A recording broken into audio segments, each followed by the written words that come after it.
네, 반갑습니다. 그 한국 종교발전 포럼에서 매년 이렇게 큰 카테고리의 주제를 정하잖아요. 근데 그 박재원 원장님께서 이 주제를 그냥 간단하게 정하시지 않더라고요. 굉장히 이렇게 심의를 기울이시고 또 올해 2020년도 어떤 키워드로 어떤 주제를 잡으면 강연이 종교의 본질을 관통하면서 실질적으로 사람의 마음까지 뚫을 수 있을까? 제가 이제 고민을 하다가 행복으로 잡았어요. 올해는 행복으로 잡은 이유는 종교가 결국 무엇을 위해서 존재하느냐? 결국 인간의 행복이잖아요, 그죠? 그게 한시적인 행복도 아니고 표피적인 행복도 아니고 그게 본질을 간통할 종교가 본질을 간통할 때 지속적이고 지속 가능한 행복 내지는 영원한 행복이 있을 수 있다고 보거든요. 그래서 이 행복이라는 누구나의 사실은 누구나가 1순위를 꽂는 어떤 삶의 어떤 지향점이죠. 행복을 놓고 그 각 분야의 고수들을 통해서 그 행복을 들여다보는 거예요. 그러니까 오늘 강연은 그리스도교의 영성, 잡초를 통해서 들여다보는 거고요. 그리고 이제 장익 선생님은 다들 아시는 천체 물리학자시잖아요. 천체 물리학이라는 창을 통해서 들여다본 인간의 행복은 뭐였냐? 그 이남 선생님은 심리학자고 예술, 미학, 다산의 일생, 역사, 동양 종교와 동양 철학 그리고 우리 안에 있는 DNA하고 행복은 뭐 어떤 관계일까? 내지는 인간의 역사 속에 내려오는 신화 속에 들어있는 인간의 행복은 어떤 것인가? 이런 걸 통해 가지고 이 모든 창들을 통해서 나중에 접점이 있을 거라고 보거든요. 그런 것들을 올해 한번 각 분야의 고수들을 모셔서 이야기를 한번 나누어 보자 이렇게 그걸 한 거고요. 오늘 강연은 고진아 목사님을 모셨는데요. 강연 제목은 그리스도교와 잡초 그리고 행복입니다. 그냥 간단하게 이제 소개를 드리면 고진아 목사님은 감신대를 졸업하셨고요. 또 시인이기도 하세요. 지금까지 9권의 시집을 내셨고 1987년에 세계문학으로 등단을 하셨고요. 숭실대 문창과 김윤교수를 하셨고 지금 원주에서 한살림교회 목회를 하고 계세요. 그러니까 원주에 이렇게 한옥을 지으셔가지고 그 한옥 이름이 불편당이에요. 불편당. 그러니까 우리가 불편해할 때 어쩌면 우리가 행복에 더 가까워질 수도 있지 않을까 이런 생각도 드는데 고진아 목사님도 재밌으신 게 이제 기독교 목사님이신데 인도를 전체를 여행을 하시면서 우파니샤드 기행이라는 책을 내셨어요. 그 제목이 신들과 인간의 땅이에요. 신들과 인간의 땅. 그러니까 단순히 기독교의 어떤 카테고리나 패러다임에만 갇혀 있지 않고 진정한 영성가라면 전체를 뚫어야 되는 거니까 전체를 뚫어서 충분히 얘기해 줄 수 있으신 분이고요. 제가 이제 종교 담당 기자를 하면서 각 분야의 고수들이 있어요. 각 분야의 고수들이 불교라면 뭐 선지식이라고 부를 수 있을 만한 분, 기독교라면 뭐 영성가라고 부를 수 있을 만한 분들이 아주 드물지만 아주 귀하게 있는데 오늘 저에게 이제 강연해 주실 고진아 목사님은 저는 영성가라고 부르는 분입니다. 그러니까 아마 되게 의미 있는 강연이 될 것 같고요. 고진아 목사님을 박수로 모시겠습니다.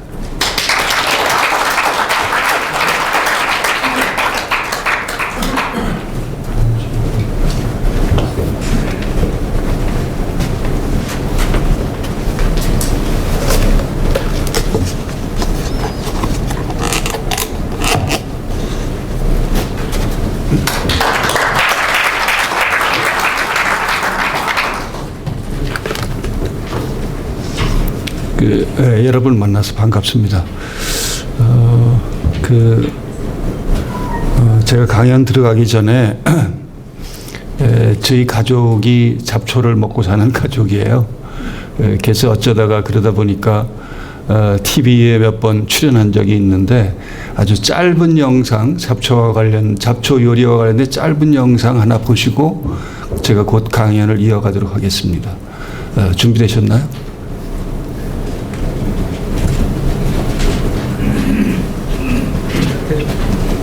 여기 있어야 돼요.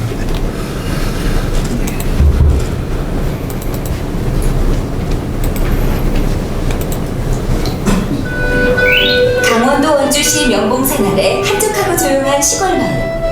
보통 사람들에겐 천덕꾸러기인 섬기고 억센 잡초를 귀한 식재료로 바꾸는 독특한 식성의 부부가 살고 있다는데요.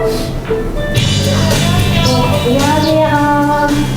기다리고 있었어요. 아, 주유 좀 많이 늦었죠? 길이 많이 막혔나봐요. 백가죽이 등가죽에 붙었어. 잡초를 사랑하는 고진아 권복은 부부를 소개합니다.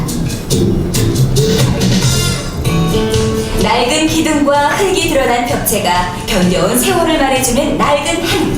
남편은 이 집을 불편당이라 부릅니다. 저 불편당이라고 단어가 써있죠. 우리 시대가 너무 편리를 추구하니까 편리를 추구하다 보면 우리 인간의 삶이 삭막해지고 황폐해지잖아요. 그래서 이제 저렇게 짓고 저런 다짐으로 살고 있는 거죠.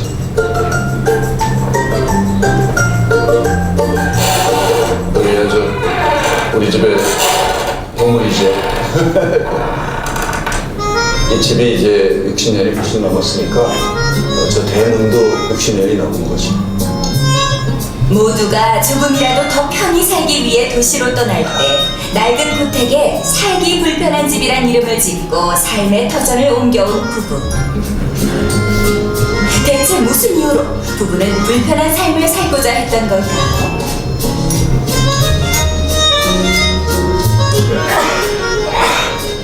이제 혹시 드나드는 사람들이 보라고 내가 이제 못 쓰는 글씨 써본 건데 흔한 것이 귀하다. 값없는 것을 귀하게 여기면서 살자.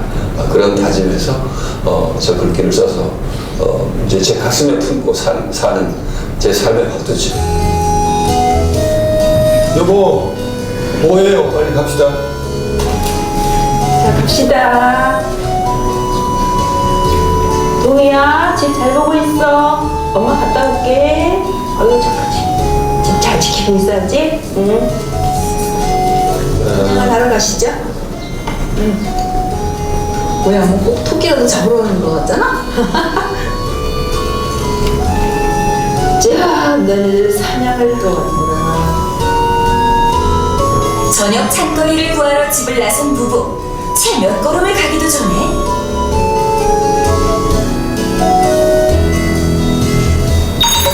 개간냉이 같은데? 개간냉이? 냉이는 이름이 하도 많아갖고 헷갈려요. 개간냉이는 겨자 냄새가 나는데, 와, 이거 달다. 달고 약간 매운맛이? 매운맛. 맛있네, 이거. 근데 저렇게 뜯어서 바로 먹어도 돼요? 아, 그럼요. 집 주위에 나는 풀들은 그렇게 막 사람에게 치명적인 그런 게 없어요. 거의. 네. 뭐, 저 노란 꽃 핀 애기 똥풀 이런 거는 먹으면 안 되죠. 독이 있으니까. 마트 대신 산으로 들러 식재료를 구하러 다니는 부부. 이야, 여기 너무 멋진 곳이야. 와, 여기 여기 많네요. 수영이 많네. 아주 수영 불났지네. 근데 얘들 꽃이 이렇게 피었네요. 어디? 꽃은 그 얘네들의 생식기야, 여보. 그래서 저거는 따면 안 되는 거야. 그래서 근데 당신 이거- 딸 때 그 옆에 이파리들은 따라고 꽃은 내비두고 얘는 이렇게 따면 되지. 옆에 순한 거 그런 걸 따라. 당신만 하나 나도 알아. 아, 그래요? 장족의 발전이네요. 사람 저기 봤지. 잡초를 뜯자마자 맛부터 보는 남편. 새콤해.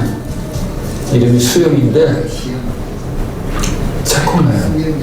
먹을만해. 뭐 잡숴봐요. 시큼하다 그러지. 내가 새 거를 하나 떼어주니까 깨끗해. 여기 청정한 지역이니까 먹어봐요. PD도 난생 처음 잡초 맛을 보는데요. 와, 새콤하죠? 냄새가 우와. 풀에 이렇게 신맛을 내는 게 얘하고 괭이밥하고요. 수영하고 둘은 신맛을 내요. 왜 그런가 하면 이 옥산살이라고 하는 수산을 함유하고 있어요. 그래서 그래요. 아니 레몬 같아요 레몬. 그렇죠? 그래서 레몬 대용으로 사용할 수 있어요. 밭두렁에 나는 천덕꾸러기 잡초도 부부에겐 귀한 식재료가 된답니다. 잡초를 뜯을 때도 욕심은 금물. 되겠어. 사람이 욕심을 부리면 한이 없어요. 그래서 먹을 만치면 뜨는 거지. 먹을 만큼만 채찍하죠? 봅시다. 남들은 뽑아버리지 못해 안달이고 제초제까지 뿌려대지만 부부는 잡초를 제대로 알고 먹기 위해 재배 시험장까지 만들며 잡초 공부 300여이랍니다. 여기는 이제 그냥 풀들이 자라게 둬서 그냥 뜯어먹는 거예요. 끈질긴 생명력 때문에 농부들의 골칫거리인 환삼덩굴과 곰보배추도 부부에겐 귀한 나물거리인데요. 여보 이 꽃다지는 꽃이 폈잖아. 근데 오늘 이거 튀김을 할 건데 색이 예쁘니까 한 몇 개만 뜯어서 튀겨볼까? 그러죠. 자 미안해요. 미안하지만 좀 먹어볼게. 이거 씨는 약으로도 써요. 씨. 맞아. 자, 피디님도 한번 이 꽃다지 꽃 잡숴봐요. 먹을만해. 드셔보세요. 흔하디 흔한 꽃다지 꽃은 어떤 맛일까요? 아이고, 꽃 먹는 건 이쁘다. 예, 아까 무슨 맛인지 모르겠어. 요리를 먹으려면은 그 자연의 순수한 맛을 즐길 줄 알아야 돼요. 사람들은 무심코 밟고 지나가는 토끼풀도 아내에겐 귀한 별식 재료라는데요. 아니 어머니 토끼풀도 먹을 수 있어요? 토끼풀 모르는 사람은 아마 아무도 없을 거예요. 그런데 이 토끼풀을 꽃이나 이파리를 튀겨 먹으면은 아주 맛이 좋습니다. 튀겨 먹는다고요? 예, 튀겨 먹어요. 아니 이 토끼풀은 토끼가 먹어서 토끼풀 아닌가요? 이제는 토끼만 먹을 게 아니라 저도 먹어야죠 이거. 토미 안녕. 부부는 언제부터 왜 잡초를 먹기 시작했을까요? 제가 이제 이 집에 이사 와서 이렇게 보니까 잡초만 무상하고 집은 정말 허름한 게 내 자신이 너무너무 초라하게 느껴지더라고요. 근데 어느 날 눈도 이렇게 이제 앉아갖고 잡초를 이제 눈에 띄었어요. 잡초가. 그래서 이름이라도 알고 지내야 되겠다 싶어갖고 잡초를 이제 도감을 보면서 하나하나 알아가기 시작했어요. 그리고 약성이 있다는 걸 알게 되고 그래서 그러면 식용 가능한 거가 뭔지 또 공부하다가 걔네들 위주로 지금 이렇게 먹어보기 시작했어요. 잡초를 요리하는 아내의 살림 미천 바로 장독대입니다. 매일 먹는 장도 평범한 장이 아닌 잡초로 만들었다는데요. 이거는 풀 중에서 비단풀이라고 있어요. 비단풀에다가 보리밥을 해가지고 넣은 비단풀 보리 막장이에요. 그리고 또 하나 소개해드리면 아내가 가장 정성을 들여 담근 것은 잡초 된장입니다. 청밀에도 물 뿌리를 넣고 지금 된장을 담궈놓은 상태예요. 아직 간장을 떼지 않은 거예요. 그래서 얘는 이름하여 해독 된장. 봄에 나는 잡초와 가장 궁합이 좋은 것은 바로 쇠비름 고추장. 해독작용이 있는 쇠비름을 끓인 물로 고추장을 담근 것인데 아내도 올해 처음 만들어본 탓에 맛이 있을지 걱정이 많았다고 합니다. 맛있냐? 웬일이야? 이런 맛이 나올 줄 몰랐는데 엄청 맛있네요. 잡초를 알게 된 후로 더 풍요로워지고 건강해지는 부부의 밥상. 오늘의 메인 재료는 어린 잎이라 더 향긋한 토끼풀과 꽃가지, 별꽃, 광대나물 튀김인데요. 순하고 부드러운 어린 잡초에 최소한의 튀김가루만 묻히는 요령도 터득한 아내. 덕분에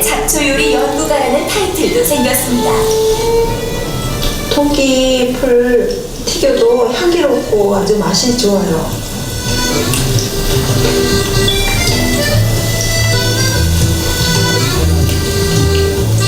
오래 튀기면 고유의 맛과 향을 잃어버리기 때문에 가급적 가볍게 튀겨내는 것이 포인트. 잡초의 특징을 살려 요리하다 보면 근사한 작품이 됩니다.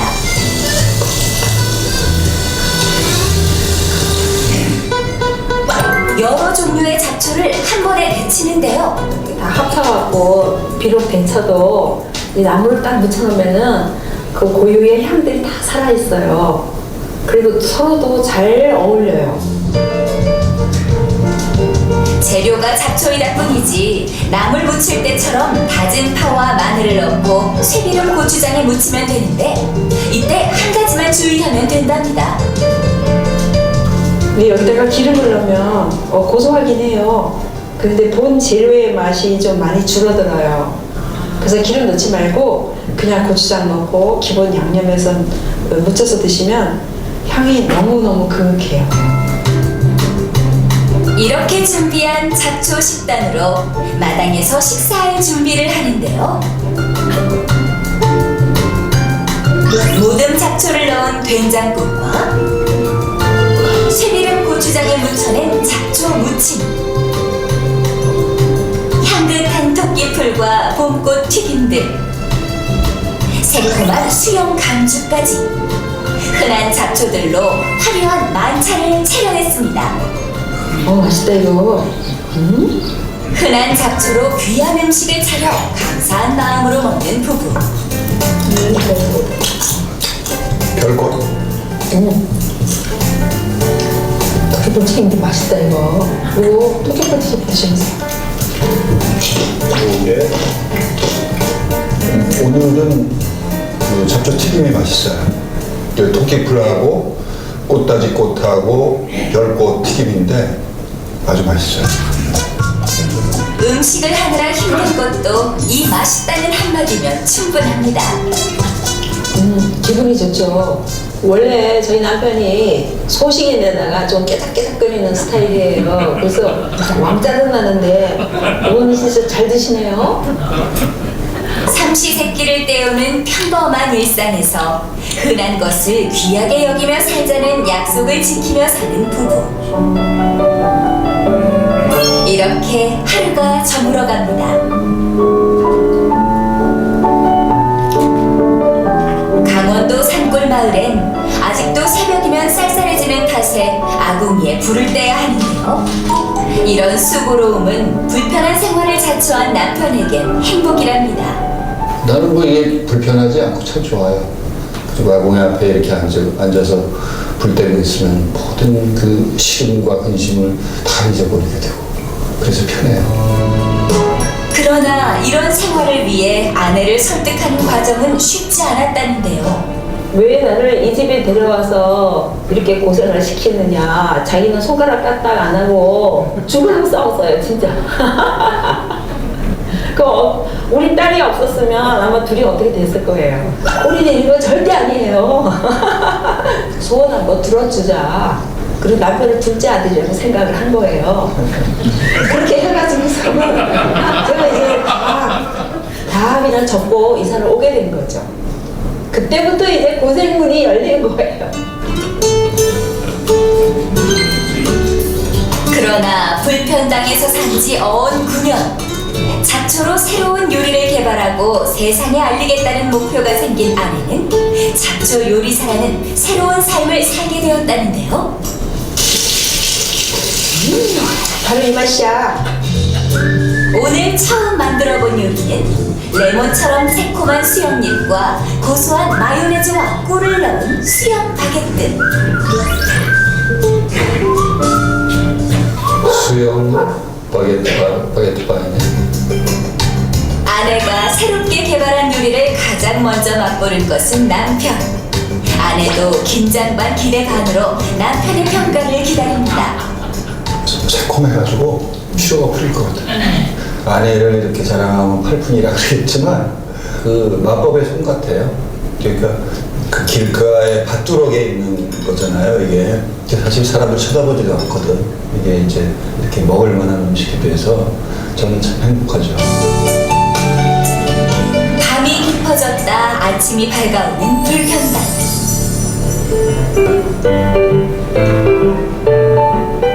불편함을 자처하며 살아온 덕분에 불편당의 세간에는 흔한 것을 귀하게 여기는 부부의 손때와 소박하고 여유롭게 살고자 하는 부부의 다짐도 내려앉았습니다.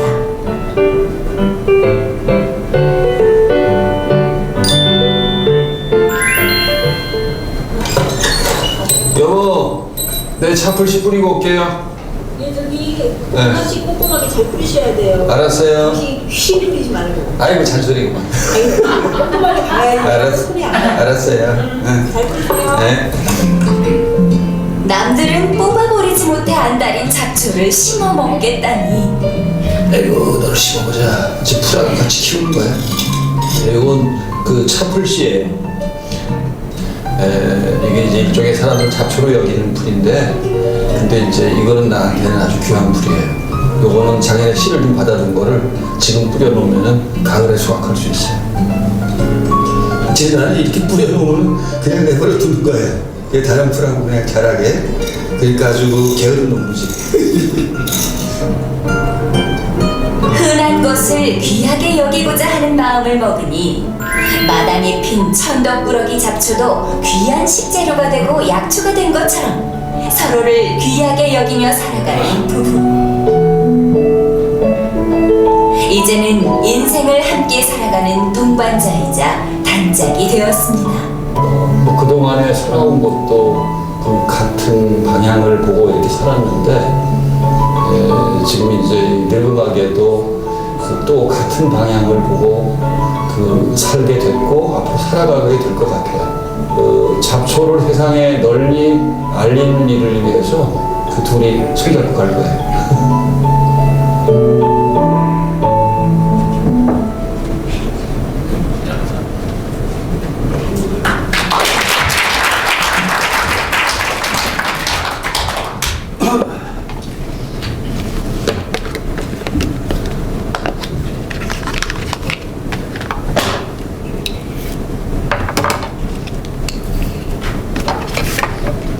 네, 잘 보셨네. 네. 저는 여기 처음 참석하지만 이미 많이 참석한 것 같은 느낌입니다. 왜냐하면 제가 감리교신학대학에서 종교 간의 대화를 열심히 하시다가 그것 때문에 거의 순교하신 그 변선한 선생님의 제가 제자입니다. 그래서 이 종교 포럼 모임, 이제 그 자기 종교에 갇혀 있지 않고 열린 여러분들 만나니까 정말 참 좋습니다. 그래서 제가 이런 모임에 온다 그랬더니 집사람이, 제가 양복이 없어요. 집사람이 이런 새로운 패션의 옷을 해줬어요. 그래서 아침에 내가 입고 나오면서 어제 입고 나오면서 어제 올라왔어요. 어제 입고 나오면서 당신 옛날보다 왜 그렇게 나한테 잘하냐. 그랬더니 집사람이 뭐라 하는가 하면 이 생에서 잘해야 다음 생에서 안 만난대.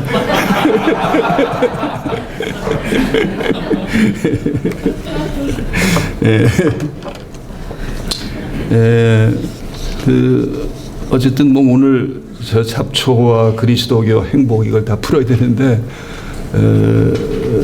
저 하여간 얘기할 수 있는 데까지 하겠습니다. 저희가 이제 잡초 먹은 지 한 10년 됐습니다. 어쨌든 고집센 저 때문에 저 낡은 한옥에 들어가 살다가 어느 날 집사람이 잡초와 자기의 신세가 비슷한 걸 알게 되고, 그래서 잡초를 뜯어서 저에게 먹여보기 시작하고, 그러니까 남편에게 요리해서 먹였는데 안 죽거든요. 안 죽으니까 이제 계속 먹이는 거예요. 그래서 요리 실험을 이제 열심히 하는데 처음 만든 요리는 항상 제가 먹습니다. 죽을 걸 각오하고. 근데 이제 사람 발전 알 수 없어서 어쨌든 저렇게 그 낡고 초라한 집에 가 살다가 우리 집사람이 이제 올해 한갑이거든요. 인생이 활짝 폈어요. 늙음하게. 그래서 그동안 뭐 인간극장 비롯해서 TV를 10번 출연했어요. 그리고 요새 이제 작년 경우에는 이제 점점 강연 요청이 많아가지고 전국에 돌아다녀요. 전국에 돌아다니고 어쨌든 그 잡초와 못 만났으면은 삶은 그저 평범한 여성의 삶으로 그저 늙음하게 아무 생각 없이 그냥 살다가 가겠죠. 그저 쇼핑하는 거나 즐기고 뭐 이러다가 갈 텐데 어쨌든 이제 자기 미션이 생긴 거예요. 인생의 미션. 그래서 나는 세상에 잡초 요리가 얼마나 소중한 걸 알려야 되겠다. 그래가지고 계속 연구합니다. 연구하고 작년부터는 이제 유튜브도 시작했어요. 유튜브. 그래서 권포근의 이름이 권포근이에요. 권포근의 건강 요리 치면 요리가 한 30개 정도 떠 있습니다. 그래서 한번 이따가 들어가 보시고 끝낸 다음에 구독 꼭 눌러주세요.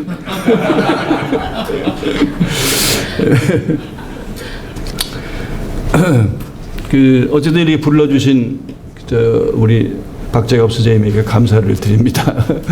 어제 이제 올라오면서 집사람하고 그런 얘기했어요. 우리가 10년 전만 해도 이렇게 잡초를 가지고서 어디 돌아다니면서 얘기하게 될 줄 몰랐다.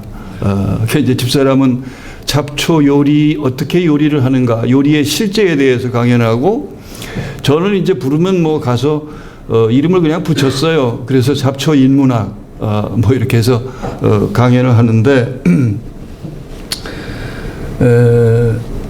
근데 이제 그 아까 영상에서 잠깐 보셨지만 잡초 먹는 게 쉽지는 않습니다. 왜냐하면 일일이 뜯어야 되잖아요. 아직도 우리나라에는 마트에서 잡초를 안 팔잖아요.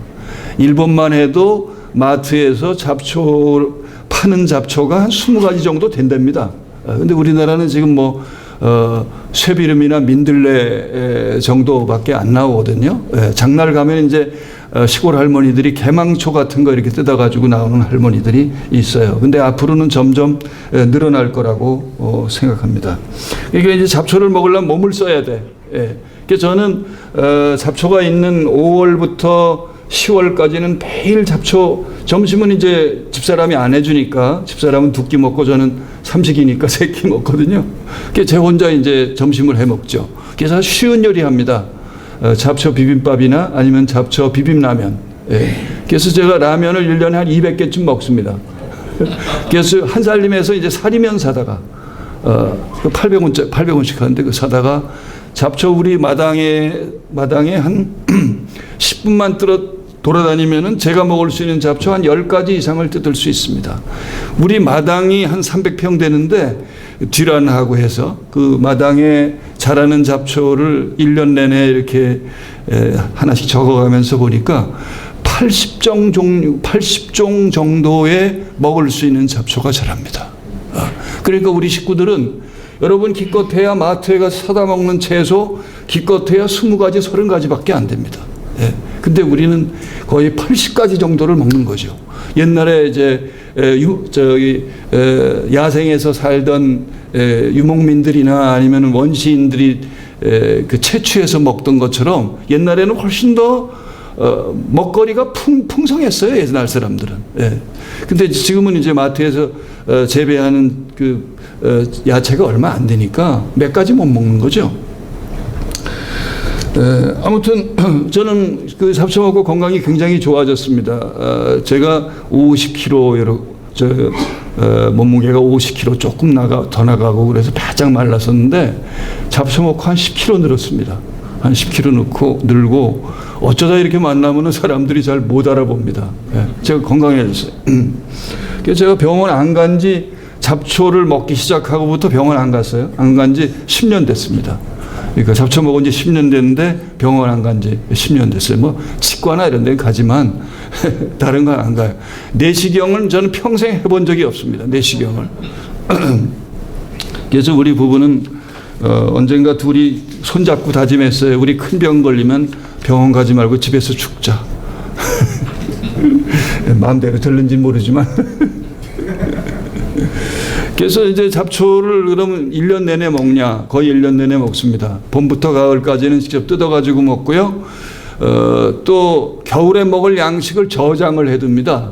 뜯어다가 이제 많이 뜯어다가 살짝 데쳐가지고 냉장고에 이렇게 얼려가지고 얼렸다가 가을 되면 그걸로 이제 절편 뺍니다. 절편 빼가지고 가래떡이나 절편 빼가지고 겨울에 그것도 냉동실에 넣어두고 꺼내서 이제 구워 먹고 그러는데 소화가 참 잘 됩니다. 그리고 이제 집사람이 그 잡초 환을 만들기 시작했어요. 한 3년 전부터. 그래서 잡초 환을 매일 이렇게 먹습니다. 그래서 그 덕분에 그런지 하여간 뭐 제가 그 병원 시제를 안 지게 됐다는 말씀드리고, 그런데 이제 우리 조상들은 옛날엔 다들 잡초를 먹었습니다. 제가 이제 시골 마을에 사는데 70대, 80대 할머니들이 동네에 많거든요. 그래서 이제 제가 어디 나가면은 아이 고 선생님 어디가? 그래서 잡초 뜯으러 간다 그러면은 뭘 뜯느냐고 물어요. 그래서 여차저차 이런 거 저런 거 뜯는다 그러면 아유 우리 옛날에 다 먹었어 그런 거. 옛날에 다 먹었던 거예요. 아무튼 이 토끼풀 아까도 나왔죠. 토끼풀 그리고 제일 많이 먹는 풀이 개망초. 개망초라고 아시나요? 네.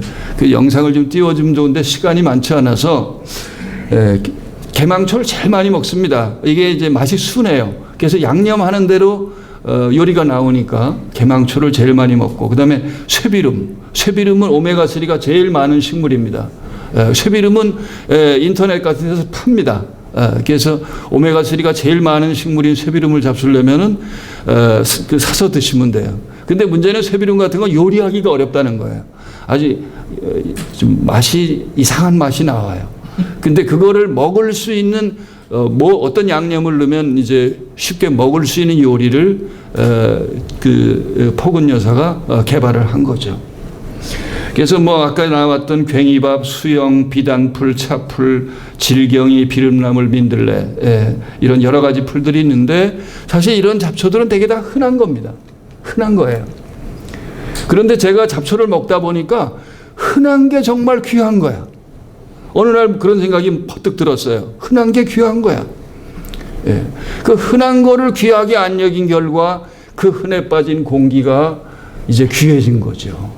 공기, 뭐 구름, 하늘, 태양,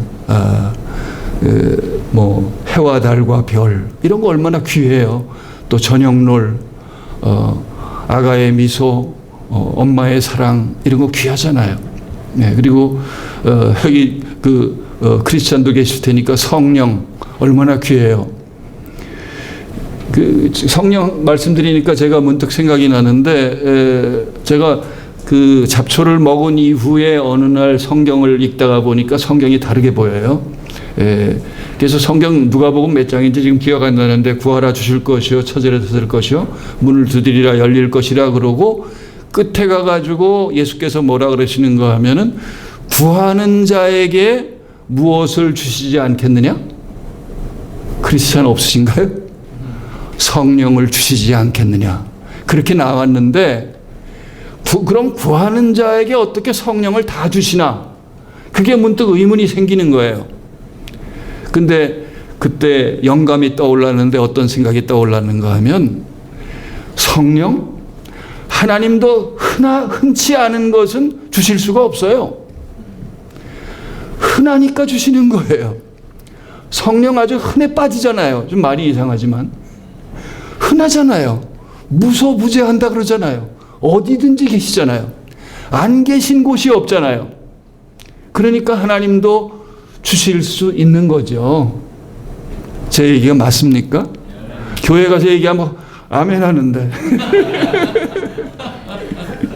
네, 농담입니다. 자 이제 제가 그래도 이 잡초 얘기를 조금 더 해야 됩니다. 오늘날 이 얘기를 들으면 좀 기분이 언짢으실 텐데 그래도 할 수 없어.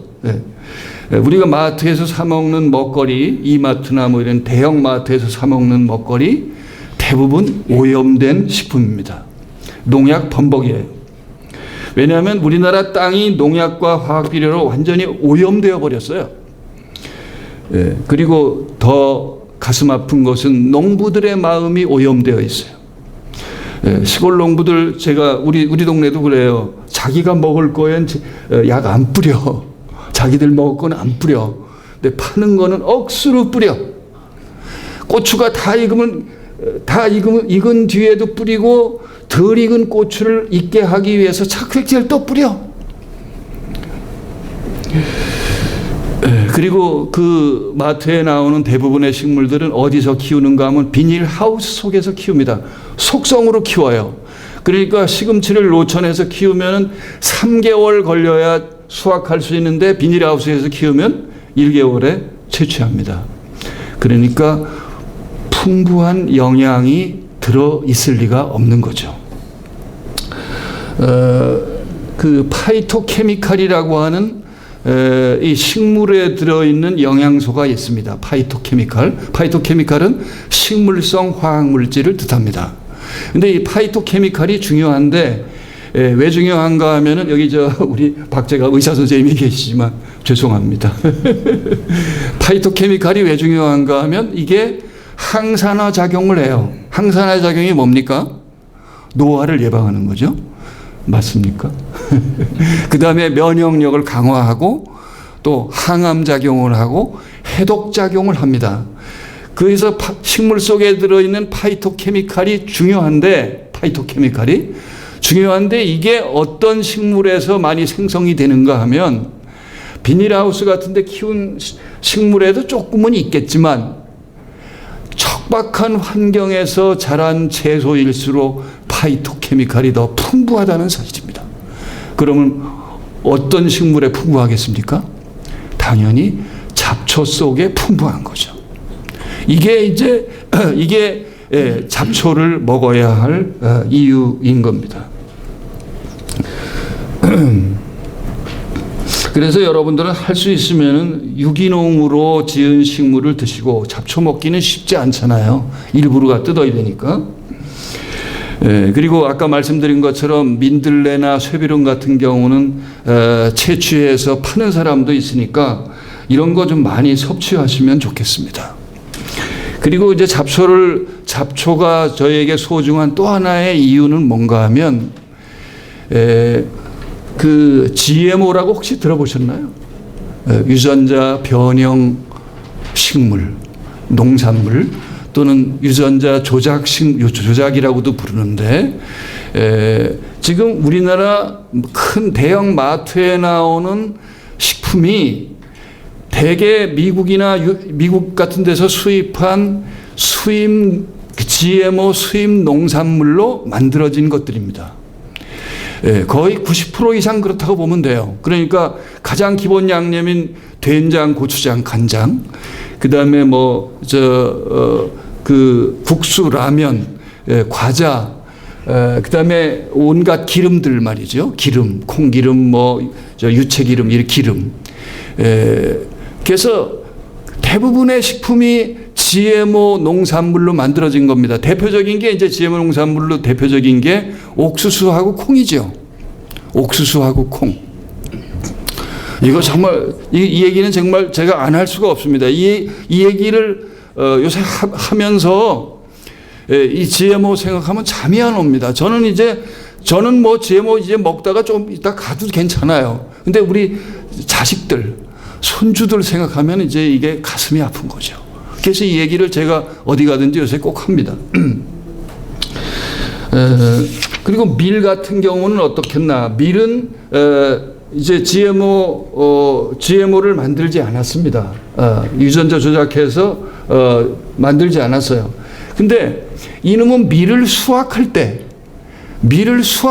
거기다가 제초제를 뿌려대는 겁니다. 왜 그런가 하면, 왜 제초제를 뿌려대는가 하면, 빨리 건조시켜서 수확을 쉽게 하기 위해서 거기다 제초제를 뿌려대는 겁니다. 그러니까 이제 유전자 조작 농산물의 제일 문제는 뭔가 하면, 그 유전자로 조작된 농산물, 콩이나 옥수수는 이를테면 나중에 이제 그 미국 같은 데는 원체 땅이 넓으니까 비행기로 제초제를 뿌릴 거 아니에요? 제초제를 뿌리면은 옥수수나 콩 사이에 있는 제초제가 싸그리 죽습니다. 그래서 죽기만 해서 끝나면 괜찮은데 그게 옥수수나 콩의 몸 속으로 들어가는 겁니다. 들어가 가지고 그게 사라지지 않는 거예요. 그러니까 제초제 속에 들어있는 그 유해한 성분의 이름이 뭔가 하면 글리포세이트라는 겁니다. 이 글리포세이트는 꼭 기억해 두세요. 글리포세이트라는 건데 이 글리포세이트는 불에 태워도 그리고 끓여도 얼려도 이건 분해가 되지 않는 화학 약품입니다. 이 글리포세이트는 본래 뭘 하던 건가 하면 이 파이프 속에 녹을 닦아내던 겁니다. 녹을 닦아내던 거예요. 근데 미국의 몬산토라고 하는 회사가 그것을 가지고서 제초제를 만든 거예요.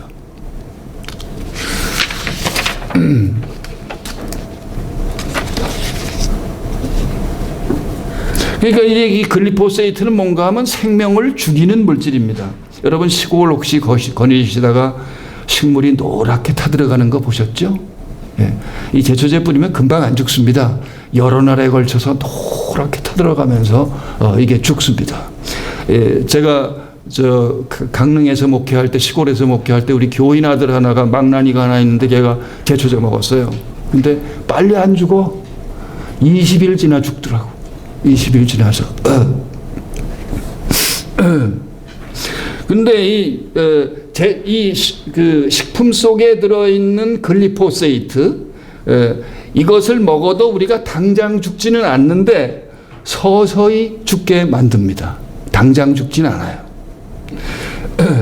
그래서 이 GMO 식품을 먹고 난 언제부터 먹기 시작했는가 하면 96년부터 GMO 농산물이 우리나라에 수입됐고 전 세계에 보급이 되기 시작했어요. 96년부터. 그러니까 지금 3, 4년 정도를 먹은 거예요. 23, 4년 정도를 우리나라 사람들이 먹은 거죠. 그래가지고 그것 때문에 이제 밝혀진 질병이 아주 대표적인 질병들이 아이들의 자폐, 그 다음에 치매, 그 다음에 갑상선암, 자궁암, 유방암 등 23가지의 인간에게 아주 힘겨운 그런 질병들을 이것이 만들어낸다고 합니다. 그러니까 GMO 농산물을 96년부터 GMO 농산물이 보급되는데 그렇게 하고 난 이후부터 지금 말씀드린 질병들이 꾸준히 증가하고 있는 것을 이쪽을 연구하고 있는 그 미국에서 뇌과학을 연구하고 온 김지훈이라는 박사가 유튜브에 띄워놨어요. 그래서 거기서 저도 많이 참고를 했는데 그래서 이제 그 김지훈 박사의 주장에 의하면 2032년이 되면 우리나라 신생아 절반이 자폐아가 태어날 거라고 합니다. 여러분 주변에 자폐아를 혹시 보셨는가 모르겠습니다만 그 월남전 때 그런 얘기가 있었대요. 그 미국 군인들이 월남전에서 그 베트공을 죽일 때 그 죽이지 말고 부상을 입혀라. 그게 오히려 낫다. 왜냐하면 부상을 입히면 거기에 한두 사람이 따라 붙어야 되잖아요. 이것과 꼭 마찬가지로 자폐아가 생기면 한두 사람이 그 곁에 평생을 붙어 있어야 됩니다. 네. 어제도 제가 정신과 선배 의사 한 분 만났는데 이 자폐는 약이 없답니다. 지금도. 근데 이게 36년 되면 둘 중에 하나가 자폐아가 태어날 거라고 하니까 심각하죠. 그리고 2017년 기준으로 우리나라에 아기를 낳고 싶어도 낳지 못하는 불임 부부가 23만 쌍이 된다 그럽니다. 23만 쌍. 그러니까 이 글리포세이트가 이 몸속에 들어가서 잠복해 있으면서 결국은 이 생식 기능을 생식할 수 없는 그런 몸을 만들어 놓는 거예요. 그래서 그 김지은 박사가 재미있는 얘기를 했더라고요. 그러니까 뭐라고 얘기했는가 하면 이 글리포세이트가 우리의 몸속에 은밀히 서서히 퍼져나가는 것이 아니라 글리포세이트가 우리 몸속에 들어오면 우리 몸이 글리포세이트 자체가 된다. 이렇게 얘기했어요. 그러니까 여기 이제 우리는 저를 비롯해서 여기 그 연세 다 드신 분들이신데 이제 나이 든 사람은 뭐가 문제인가 하면 그럼에도 불구하고 이 GMO 음식을 안 먹어야 되는 까닭은 뭔가 하면 이 글리포세이트 이 인간의 세포 가운데 뇌세포가 제일 약하다 그럽니다. 그러니까 이 글리포세이트가 뇌를 공격하는 거예요. 뇌를.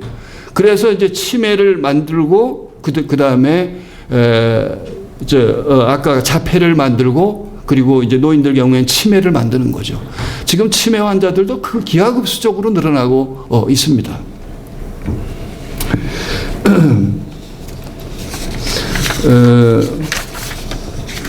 그래서 이제 대안은 뭔가 하면 유기농을 먹어야 됩니다. 돈 좀 더 들더라도. 저희는 10여 년 전부터 이제 사다 먹어야 될 거는 한살림이나 이런 유기농 매장에서 계속 사다가 먹습니다. 제가 한 달에 버는 돈이 평균 잡아서 100만 원밖에 안 될 겁니다. 그런데도 우리는 유기농 먹습니다. 조금 더 비싸니까 비싸도 유기농 먹습니다. 세계적으로 이 GMO를 제일 철저하게 통제하고 관리하는 나라가 러시아입니다. 러시아는 GMO 식품이나 농산물을 수입하면 이겁니다. 사용시킵니다. 그리고 유럽, 독일이나 프랑스나 유럽의 대부분의 선진국들이 GMO 농산물을 들이지 않고요. 근데 우리나라는 지금 GMO 농산물을 들일 뿐만 아니라 넌 GMO, GMO가 아닌 것도 표기를 못하게 합니다. 식약청에서. 그러니까 소비자들은 GMO인지 넌 GMO인지 알 수가 없어요. 네, 알 수가 없어요. 그러니까 GMO 수입 세계 1위. 일본만 하더라도 그 GMO 농산물을 일본도 많이 수입하거든요. 미국에서 콩이나 옥수수. 근데 그거를 동물의 사료로는 써도 사람의 식품에는 사용하지 않는다 그럽니다. 시간이 많이 없어서 이제 잡초와 예수 얘기를 조금 해야 될 텐데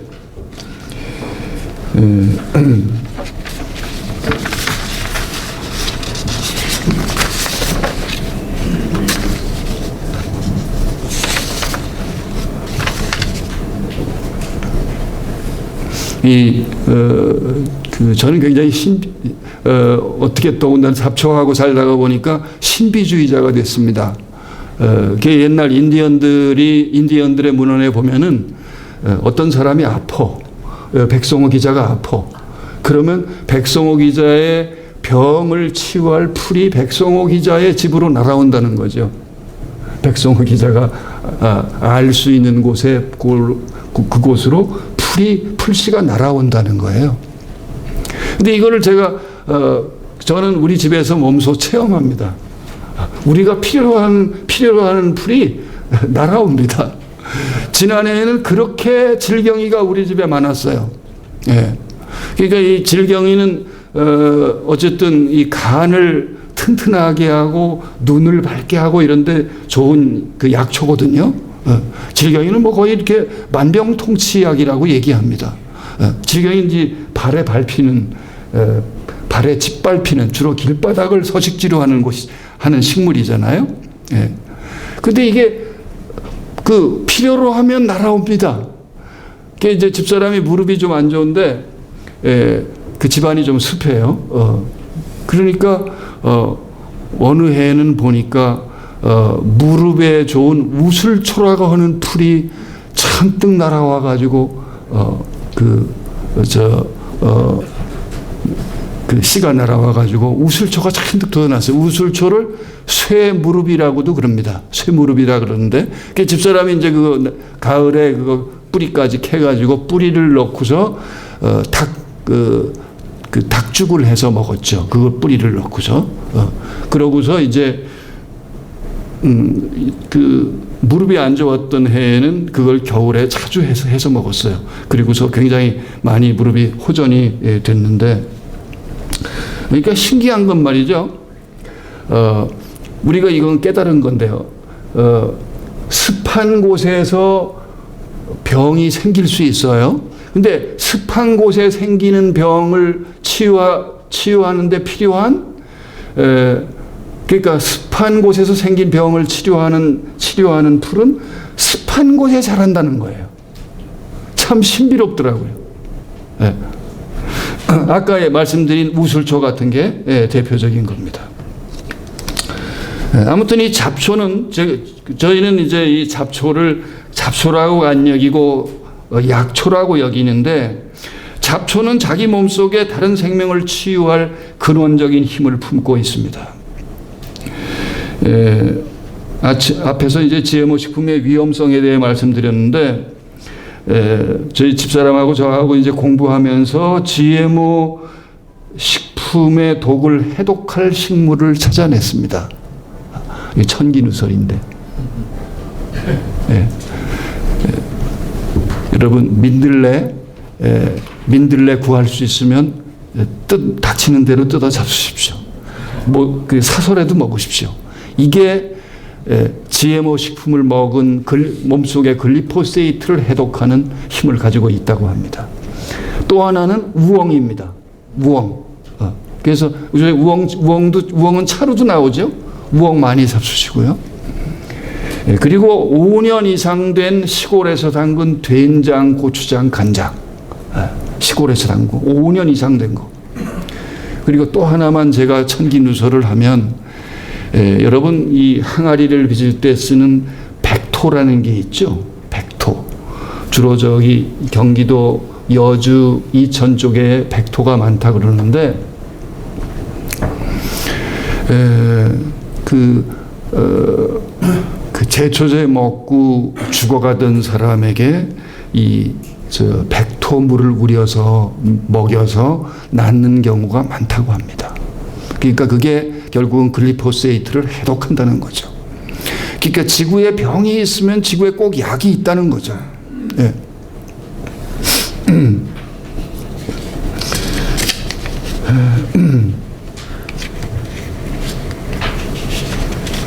제가 이제 시간이 얼마 안 남아가지고, 제가 성경을 읽다가 예수가 자기 제자들에게 어느 날 이렇게 말씀하셔요.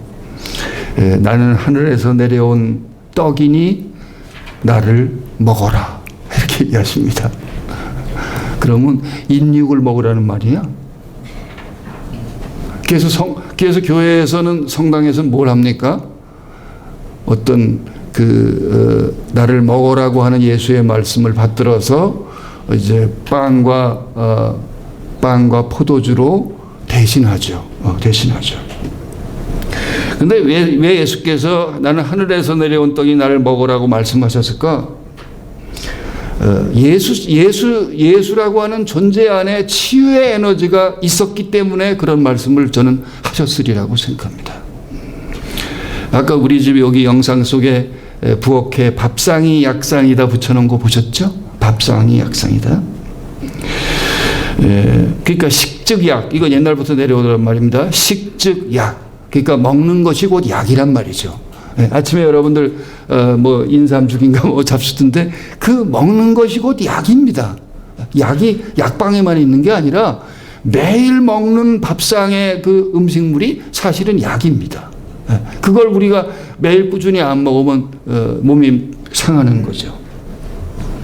근데 만일 나를 먹으라고 하는 예수라는 존재 자체가 오염된 먹거리였다면 사람을 살릴 수 있었을까? 제가 이제 시인이니까 이런 엉뚱한 상상도 해봅니다. 예수가 만일 오염된 먹거리였으면, 요새 무슨 저 광화문이나 거리에 나타나가지고 그 횡설수설하는 전모 목사처럼 그런 오염된 먹거리였으면 예수가 나를 먹으라고 얘기했을까? 저는 예수는 그야말로 야생에서 자라는 자연생 약초였기 때문에 그렇게 청정하고 완벽한 먹거리였기 때문에 나를 먹어라. 그래서 그분을 우리가 먹고 생명의 구원을 얻게 되는 것이죠. 예수는 태생부터 잡초 같은 분이었죠. 마구간에서 태어나고 미천한 직업인 목수의 아들이었고, 또 하늘의 복음 사명을 받은 후에는 그가 만난 사람들은 다 잡초 같은 저 밑바닥의 사람들이었어요. 그런데 그 밑바닥 사람들을 예수께서 만나서 너희가 하나님 아들이야. 네가 하나님 아들이야. 이런 어마어마한 그 자긍심을 심어 주셨던 거죠. 이 밑바닥에서 짓밟히던 그런 사람들에게, 뭐 창녀, 뭐 세리, 또 그 갈릴리 바닷가의 어부들, 인도식으로 얘기하면 어부들은 불가촉 천민이거든요. 그런 갖다가 네가 하나님의 아들이라고. 원주에는 원주의 그 예수로 불렸던 선생님 계신데 저한테 선생님입니다. 지금 돌아가셨지만 장일순 선생님이 계십니다. 제가 30대 초반에 그분 뵀는데 제가 어느 잡지사 다니다가 이 보안법에 문제가 돼가지고 쫓겨났어요. 쫓겨나서 이제 시골에 낙향해서 살다가 기가 푹 죽어가지고 32살인가 그럴 때 기가 푹 죽어가지고 있는데 어느 날 장일순 선생님 만나게 어떤 선배가 소개를 해줬어요. 장 선생님 제 사정을 이렇게 쭉 듣더니 갑자기 이러시는 거예요. 이 사람아, 하느님이 저기 뾰죽 예배당에만 있는 줄 아시나? 그러더니 그 양반 얘기하실 때 엉덩이를 들썩들썩 하면서 해요. 엉덩이를 들썩들썩 하시면서 손으로 저를 가리키시면서 이 사람아, 자네가 하나님이야. 자네가 하나님이야. 이러고 이제 아주 그야말로 소리 지르시는 거예요. 그게 이제 저한테는 하나의 제 회심의 전기가 되었죠. 내가 그렇게 존귀한 존재구나. 내가 그렇게 존귀한 존재구나.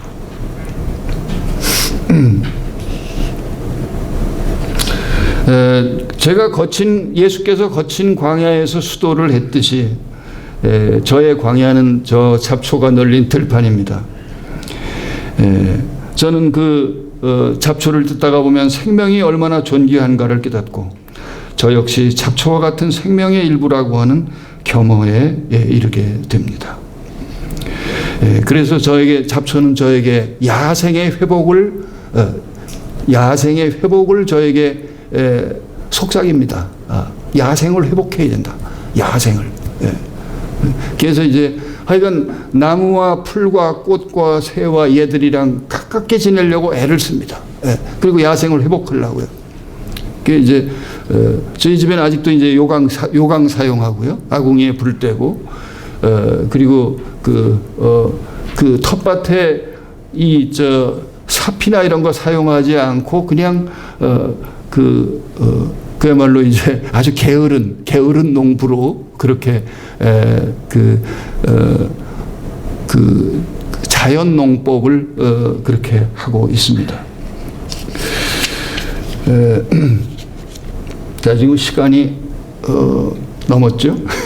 그래서 마지막으로 제가 좀 줄여서 한 가지만 더 말씀드리고 그만두겠습니다. 우리들은 어떤 종교적인 행위라고 얘기한다면은 기도나 명상 같은 것만 종교적인 행위라고 여기고 그런 것이 우리의 영적인 건강에 도움을 준다는 것은 누구나 다 알고 있습니다. 그런데 제 아내와 제가 경험한 바로는 청정한 먹거리 또한 우리 몸과 마음의 건강을 유지하는 데 큰 도움이 됩니다.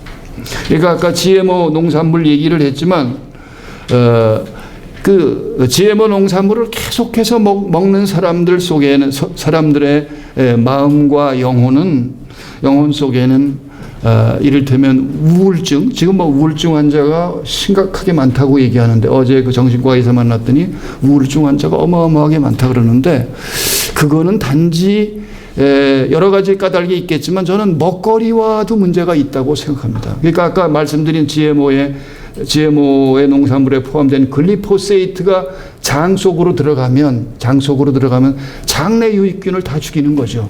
그러니까 장이 안 좋으면 우울해집니다. 제 경험으로도. 속이 편안하지 않으면 우울해져요. 그러니까 이게 이제 심하게 되면 우울증으로 변할 수 있는 거죠. 그래서 청정한 먹거리는 우리의 영성을 드높이지 않겠나 하는 그런 생각을 합니다. 그러니까 잡초를 포함한 청정한 음식물을 먹으면 우리의 몸이 정화되고, 그리고 우리의 마음이 평안해지고, 그리고 실제로 이 잡초를 오래 먹다 보니까 욕심이 사라져요. 뭘 더 먹어야 되겠다. 뭘 더 쌓아야 되겠다. 이런 욕심이 사라져요. 그래서 청정한 에너지를 섭취하는 게 이렇게 소중한 거구나 하는 것을 저희가 깨달았습니다. 자, 이제 우리가 만일 먹고 살기 위해서 아둥바둥 살지 않는 형편이라고 한다면 중요한 것은 마음의 평화를 만들어야 된다고 생각합니다. 그러니까 먹고 살만 안 돼도 그저 아등바등 더 쌓으려고 그렇게 하는 삶을 살아가다가 보면은 자기 존재가 아예 이제 망가지는 거죠. 그래서 이제 먹고 살만 하면 마음의 평화를 만드는 일을 소중하게 여기고 그렇게 여러분의 영혼을 이제 갖고 나가도록 하십시오. 자, 행복 얘기했지만 저는 이제 이 나이에 와서 이제 느끼는 것은 저에게 있어서 행복은 다른 게 아니고 제 마음의 평안을 느끼면, 그리고 더 이상 뭔가에 끄달리지 않으면, 그리고 더 이상 뭔가 욕심이 생기지 않으면 그 순간이 곧 행복이에요. 자, 시간이 많이 가서 여기까지만 하겠습니다. 감사합니다.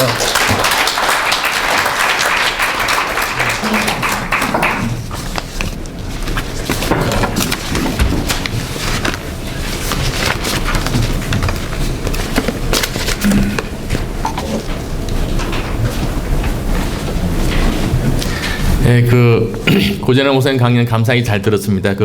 잡초를 통한 야성의 회복, 그게 아마 우리가 예수 그리스도를 통한 신의 속성의 회복이라는 통로하고 아마 서로 다른 통로가 아닐 거라고 생각되는데요.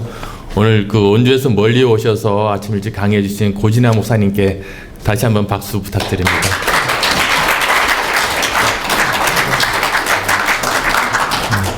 그리고 오랜만에 좀 늦게 오셨는데요. 보각산 무진스님 오셔가지고요. 여러분 잠깐 인사해 드리고요. 네, 맞습니다. 네, 시간 조금 늦었는데 제가 잠깐 짧은 것만 말씀드리고, 제가 강원도 신만리를 취재를 한 적이 있는데 이 사람이 산삼을 보면 천종이라는 게 있어요. 천종은 진짜 산삼이에요. 근데 천종의 조건이 산삼이 자라서 씨가 떨어져서 또 자라서 또 씨가 떨어지게 4대가 될 동안 인간의 손이 한 번도 닿지 않은 산삼을 천종이라 그래요. 그게 산삼 중에 최고로 치는 산삼이에요. 그런데 그 천종을 찾았는데 그 천종의 씨앗을 따가지고 집 뒤에 심잖아요. 그럼 거기서 올라오는 거는 장내삼이에요. 천종이 아니에요. 그래서 산삼의 천종이라는 것은 4대 동안 인간의 손이 한 번도 닿지 않은 걸 천종이라 그래요. 근데 제가 고 목사님 원주에 가서 인터뷰하고 돌아와서 그때 봄이었는데 제가 아파트 뒷산에, 저는 서울 사니까 아파트 뒷산에 잡초를 따가지고 실제 해 먹었었어요. 해 먹었는데 에너지가 완전 달라요.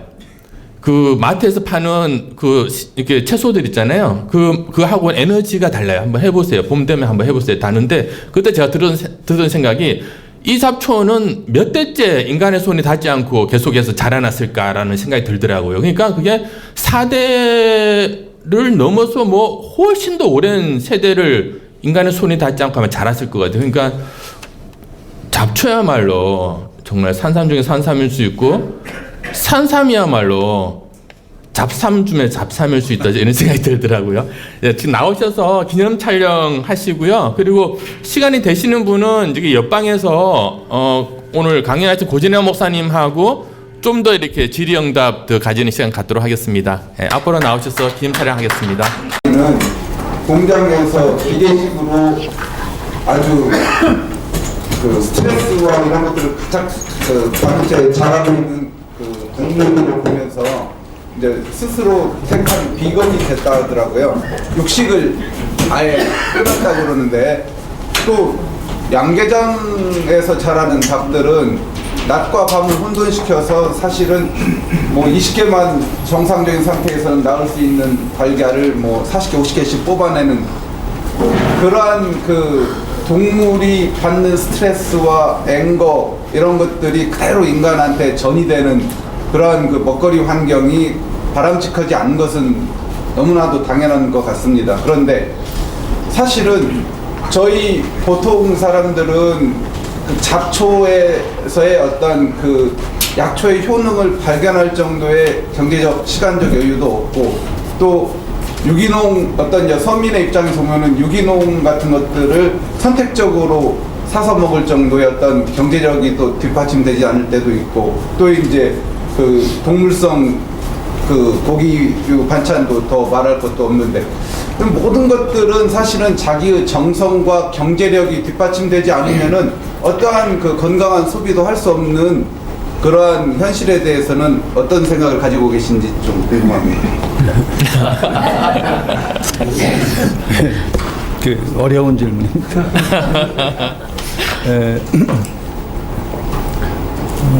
그러니까 그 항상 이제 뭐 그 이렇게 나와서 얘기할 때는 그 최대치를 얘기하는 거죠. 최대치. 이게 뭐 왔다 갔다.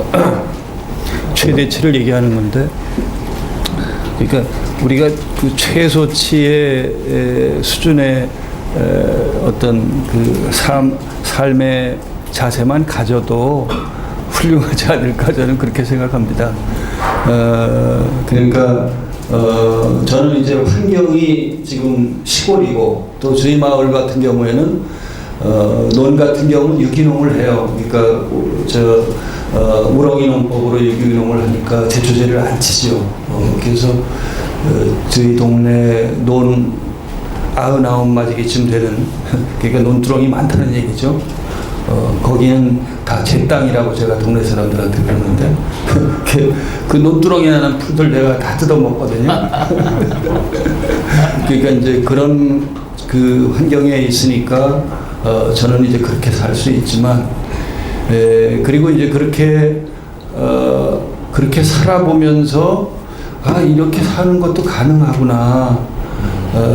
그리고 지금 이제 기후변화며 지구 환경 문제가 점점 심각해지잖아요. 그리고 지금 일본에서 저놈들이 그야말로 그 방사능 그 오염수를 바다에 만일 집어넣는다 그러면은 우리도 이제 온 바다가 다 오염돼서 물고기를 못 먹는 날이 올 수도 있다는 생각이, 그런 그 불길한 생각이 들거든요. 그래서 이제 그런 주변의 위기, 우리들 삶의 먹거리의 위기 또는 삶의 위기, 이런 것들을 보면서 저도 이제 그 어쨌든 어떻게 딸깍하다 보니까 60을 넘어서 이제 70으로 가고 있는데, 남은 인생은 남에게 좀 유익을 끼치는 삶을 살아야 되겠다. 제가 이제 시인이고 글쟁이라 가지고서 제 생각만 하고 살았거든요. 또 근근히 이제 생계를 꾸려가야 되니까 저만 생각하고 살았는데, 이제 남은 생은 그 남을 위해서 좀 유익을 끼치는 삶을 살도록 노력해야 되겠다, 이제 그런 생각을 하는데, 그래서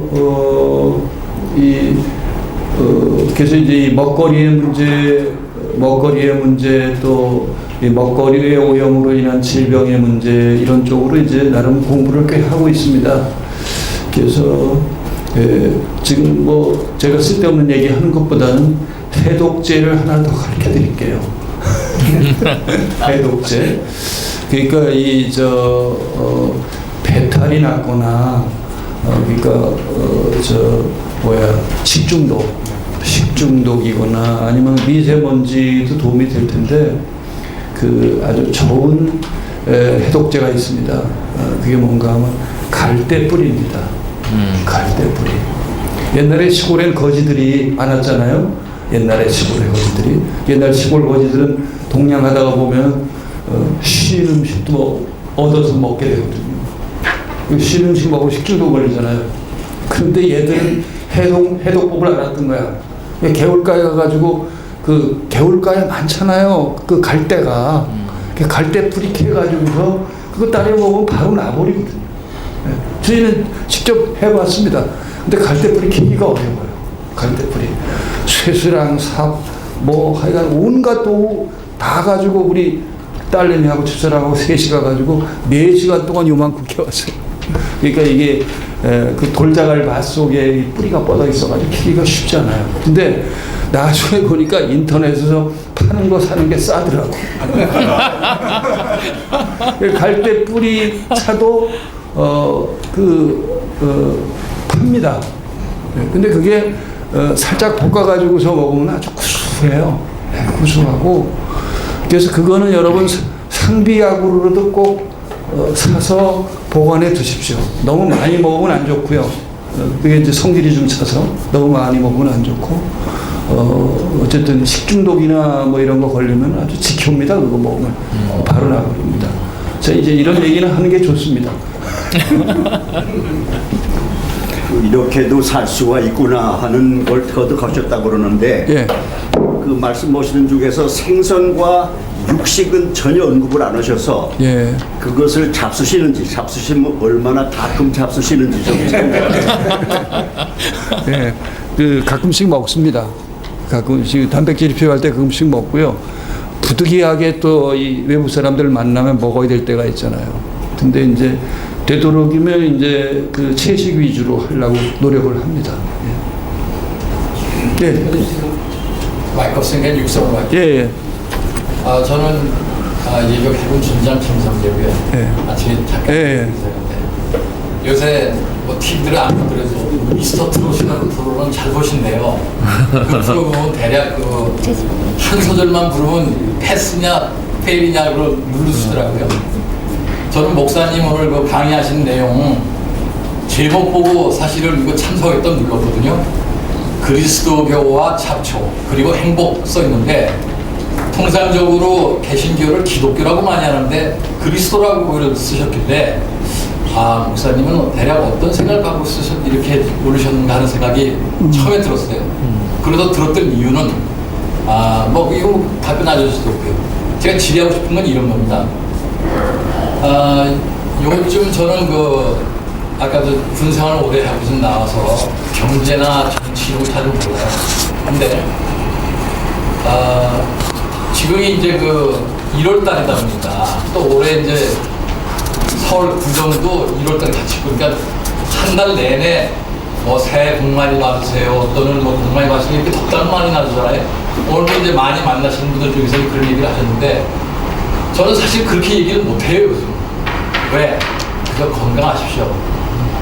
나라 꼴이 이런 걸 보고 나가지고는 도저히 복 많이 받았느냐 복 많이 받으시라는 얘기를 못합니다. 저 정치경제 모른다 그랬잖아요. 제가 요새 인천 중앙 쪽에 어느 회사를 하나 다니고 있는데 다음 달에 문 닫으려고 해요. 저희 회사만 그런 게 아니고 저희 거기는 3단이다 보니까 소규모 회사들이 몰려있는데, 각자 회사가 식당을 운영 못하니까 뭐 한바 비슷하게 이렇게 단 식당으로 해서 한 식수 인원이 점심 한 350명, 400명 정도 되는데 요 근래 들어서 한 200수로 줄어들었어요. 그만큼 폐업을 하든가 감원하는 일이 많거든요. 그런데도 경제 잘 된다고 큰 소리 치고 있어요.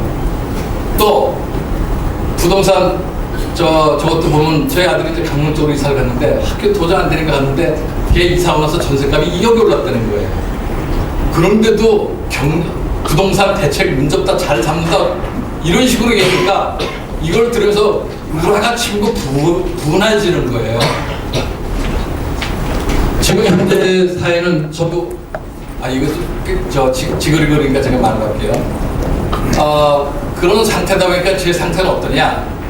저는 이렇게 생각하거든요. 아까도 잠깐 저는 이제 기독교 신자입니다. 근데 그러다 보니까는 현 세대 선과 악의 싸움, 또 어둠과 빛의 싸움, 그다음에 진실과 거짓의 싸움이 이루어지는 사회다. 성경에 보면 너희들은 선한에게 싸움을 싸우도록 하라고 하고 있고 빛 가운데 거하라고 돼 있고 진실을 얘기하라고 돼 있는데 지금 현재 이루어지는 건 거의 진실이 뭐냐 이거예요. 꼭 조국이라는 사람을 거명 안 해도 조국 유죄 사건 다 그런 거 아니에요? 제가 뭐 정치적인 얘기 하려고 하는 게 아니고 이런 상태에 살다 보니까 제가 여기서 잠을 못 자요. 사실 솔직히 어떤 우울증 걸린 것 같기도 하고 밤에 깨가지고 자 오늘 주제가 이제 뭐 잡초와 행복 그러면서 행복에 대해 얘기를 하셨는데 이렇게 부흥하게 살고 좋아하는 사람이 행복을 느낄 수 있겠는가? 그런 방법은 뭐가 있겠는가? 제가 교회 가서도 가끔 얘기를 해요. 자, 기독교 교리에 그런 게 있지 않냐? 아까 마태복음에도 보면 뭐 예수께서 기도를 이렇게 하라고 가르쳐 주신 다음에 그 33절 거기 가면 이런 게 나오잖아요. 먼저 그의 나라와 그의 의를 구하라. 그럼 뭐 하나님의 나라와 하나님의 의를 구하라는 얘기 같지만 저는 사실 기독교 신자이기 때문에 매일 5번씩 기도해요. 깰 때, 잘 때, 3일씩 밥 먹을 적에 그때마다 나라를 위해서 사실 기도합니다. 이게 진실된 나라인가? 옳고 그른 판단 좋아하는 이러다 보니까 굉장히 불안한 상태인데 이런 사람도 치유가 되고 뭐 잡초로 먹어서 할 수도 있겠지만 또 행복해질 수 있겠는가? 이게 궁금합니다. 네. 이상입니다. 너무 장하게 설명해서 죄송합니다. 네, 비단 요즘 한국 사회 정치 지형하고 상관없더라도 그 못지않은 스트레스로 각자의 삶에는 다 부담감이 있고 또 풀어야 될 문제들이 있잖아요, 그죠? 그러니까 그 문제들을 그러면 어떤 솔루션을 넣을 수 있을까 이런 질문을 하신 거라고 보는데요. 목사님 답변 들어보겠습니다.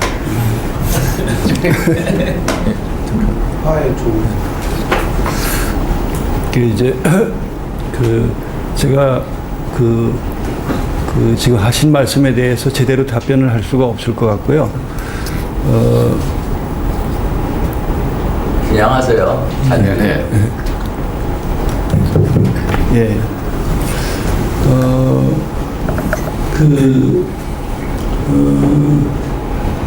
이제 저도 올해 이제 목사 은퇴합니다.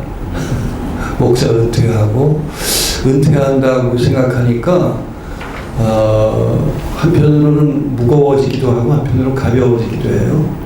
근데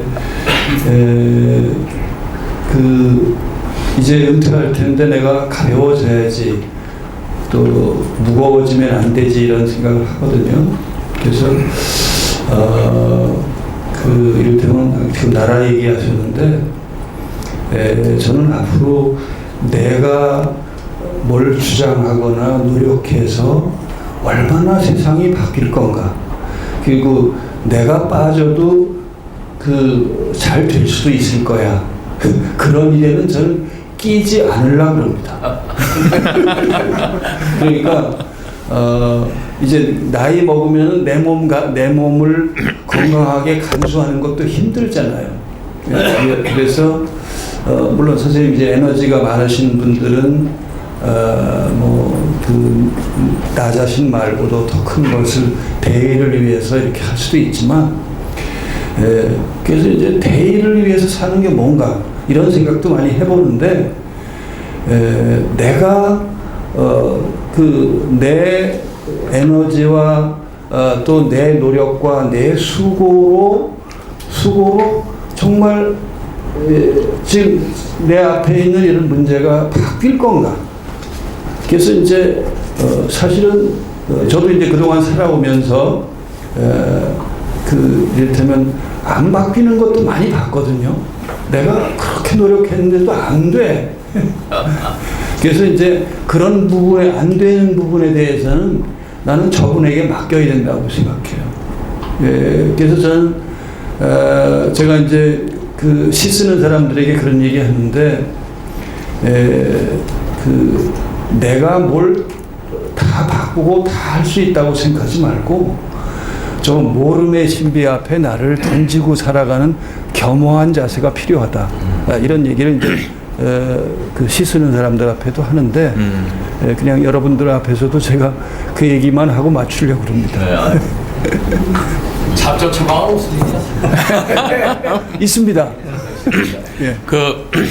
그 갈대 뿌리를 제가 그 인터넷에서 주문을 해가지고요 직접 구입을 해봤어요. 그래가지고 그 차를 우리면 이렇게 보리차 우리듯이 우리면 이제 우러나거든요. 그 집에서 이렇게 꾸준히 먹는데 우엉, 갈대 이런 게 굉장히 거친 환경에서 자라잖아요. 그러니까 그 스스로가 자생력이 강하고 면역력이 강한 것 같아요. 그러니까 목사님께서 좋다고 하신 것 같고 실제로 이제 저도 그 아파트에 살아요. 서울 아파트에 사는데 주위에 잡초가 없잖아요. 그럼 강원도 시골에 가야 뭐 무슨 질경이든 뭘 풀을 볼 수 있지. 서울에 사는 사람들 어떻게 잡초를 먹어요? 저는 잡초 이름도 모르고 집 주변에는 잡초도 없다고 생각했는데 자 인터뷰를 마치고 와가지고 나서부터 집 주위에 내 이름 모를 풀들을 하나씩 보기 시작하는데 잡초들이 있는 거예요. 그리고 아파트 주위에도 몇십 종이 엄청 많이 있어요. 그리고 제가 뒷산에 가가지고 집사람이랑 가가지고 봄에 이제 그 잡초들 뜯었어요. 그 애기 똥풀이라는 꺾으면 노란 풀 나오는 것만 독초고 집 주위에는 나머지는 독초가 없다고 이제 그러시더라고요. 그래서 뜯어가지고 실제로 살짝 데쳐가지고 그냥 나물 먹듯이 데쳐서 먹었거든요. 근데 그게 그 먹고 나서 이렇게 저는 뭘로 체크하냐 몸이 얼마나 든든해지느냐로 체크를 하는데 비교할 수 없을 정도로 든든해요. 그러니까 제가 들었던 생각이 인류의 엄청난 블루오션일 수 있다. 이게 먹거리와 건강에 대한 엄청난 블루오션일 수 있다. 근데 우리가 그동안 너무 관심을 갖지 않고 어떤 그 관심의 대상으로 삼지 않았었구나 이런 생각이 들더라고요. 그래서 저는 이제 봄이 오기만 기다리고 있는데 또 질문하시면 또 질문 시간이 다 돼가는데 또 질문 받겠습니다. 나만 여기 예, 선생님. 목사님 한 달 수입이 100만 원쯤 되신다 그랬는데 어떻게 나눠 쓰십니까? 뭐 그냥 집사람 주죠. 저는 뭐 돈 쓸 일이 별로 없으니까요. 그러니까 운전도 집사람이 하고 그러니까 기름도 집사람이 다 맡기고 삽니다. 그러니까 저 시골 집을 제가 하나 샀는데 그것도 집사람 이름으로 등기했어요. 아무래도 내가 먼저 죽을 것 같아서. 그래서 그렇게 사니까 편합니다. 네. 예, 이제 시간 다 됐는데 마지막 하나만 받을까요? 예. 반갑습니다. 변함의 미학, 느림의 미학 말씀하셨습니다. 지금은 굉장히 불행의 크기가 커져버려요. 지금은 되게 행복이고 그건 이런 빠름의 미학적으로 가지고 3차적으로 신기술의 미학, 어떤 포노샤핑스의 미학 이런 걸 가지고 이런 시대에 그 외로움의 미학, 굉장히 사람들이 외로움을 많이 타는 이런 시대에 종교의 역할, 종교 지도자의 어떤 역할 이런 쪽에서 행복을 하는 이런 게 좀 있어야 된다고 생각하는데 정확히 못 들었습니다. 그러니까 이제 강연에서 느림의 미학을 말씀하셨는데 실제로 우리가 사는 세상은 지금 4차 산업혁명기의 한가운데 있는 거고 그리고 우리가 피부로 느끼는 거는 엄청나게 빠른 속도로 돌아가잖아요. 그 속에서 중심을 잡기도 쉽지 않고 그 느림의 미학을 찾기도 쉽지 않은데 아마 그 속에 살고 있는 일상을 사는 그런 바쁜 일상을 사는 현대인에게 어떻게 하면은 그 바쁜 일상 속에서 느림의 미학을 좀 잡을 수 있을까? 중심을 잡을 수 있을까? 이런 질문 하신 걸로 생각이 되는데 불행, 외로움에 근데 거기에서 벌어지는 불행이나 개인적인 외로움 이런 문제들을 어떻게 풀 수 있을까요? 그에 대한 솔루션 같은 걸 부탁하시는 것 같네요. 저도 많이 외로워요. 그리고 힘들 때도 많고요. 근데 받아들이고 살아야지 어떡합니까? 그래서 이제 그 받아들이는 어떤 힘 그런 내공을 좀 키워야 될 것 같아요. 이제 저 선생님도 뭐 저랑 비슷하거나 그러실 것 같은데 이제 나이 먹어가면 점차 받아들이는 힘이 커져야 될 것 같아요. 그래서 이제 뭐 우리 애들도 다 컸는데 걔네들한테 뭘 말한다고 그래서 걔네들이 내 말 듣지 않잖아요. 그러면 속상하잖아요. 근데 속상 안 하려면은 그래 나도 저 나이 때 그랬어. 그러고 받아들이고 살아야지. 그리고 이제 아무래도 이제 뭐 나이 먹고 그러고 은퇴하고 나면은 일도 줄어들 거고 그러는데 이제 좀 받아들이고서 살아야 되지 않겠나. 그러니까 식물들이 저한테 스승이에요. 그러니까 식물들은 보면 다 받아들이잖아요. 뭐 톱 가지고 자르면 왜 나 팔 잘라 이러지 않고 그냥 받아들이잖아요. 그래서 그 대자연에 내 삶의 스승이 있다 그런 생각하고 삽니다. 그렇게 하면 외로움도 좀 달래져요. 예. 아마 그 예수님이 그 십자가를 받아들이신 것처럼 아마 잡초에도 그런 영성이 있겠다는 생각이 들고요. 그 오늘 귀한 말씀 해주신 고진아 목사님께 박수 부탁드리겠습니다.